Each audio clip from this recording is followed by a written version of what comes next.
1 kilo நாட்டுக்கோழிக்கு மஞ்சத்தூள், உப்பு சேர்த்து வேக வச்சு எடுத்துக்கோங்க. அப்புறம் ஒரு பாத்திரத்தில் எண்ணெய் விட்டு பிரிஞ்சி இலை தாளித்து 100 கிராம் பெரிய வெங்காயம் போட்டு நல்லா ப்ரௌன் கலரில் வதக்கிக்கோங்க. அதுக்கப்புறம் 50 கிராம் இஞ்சி பூண்டு சேர்த்து நல்லா வதக்கிக்கோங்க. அதுக்கப்புறம் ஒரு தக்காளி போட்டு நல்லா வதக்கிக்கோங்க. அதுக்கப்புறம் ஒரு கைப்பிடி கொத்தமல்லி புதினா சேர்த்துக்கோங்க. இதையும் நல்லா வதக்கிக்கோங்க. இந்த படியில் நான் ஒரு படி சீரக சம்பா அரிசி சேர்த்துருக்கேன். ஸோ அதனால் அதில் நான் சிக்கன் தனியாக அளந்து எடுத்து வச்சுக்கிறேன். அதுக்கப்புறம் சிக்கன் இதில் கொட்டி நல்லா ஃப்ரை பண்ணி விடுங்க.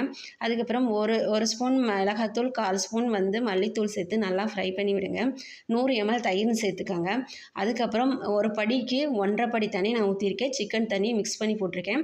அதுக்கப்புறம் உப்பு சேர்த்துக்கோங்க. நல்லா கொதிச்சதுக்கப்புறம் சீரக சம்பா அரிசி சேர்த்துக்கோங்க. அப்புறம் கடைசியாக நம்ம தம் போடுறதுக்கு முன்னாடி 1.5 ஸ்பூன் பிரியாணி மசாலா போட்டு நல்லா கிளறி விட்டுட்டு 20 நிமிஷம் தம் போட்டு எடுத்தோம்னா மணக்க சூப்பரான நாட்டுக்கோழி பிரியாணி ரெடி.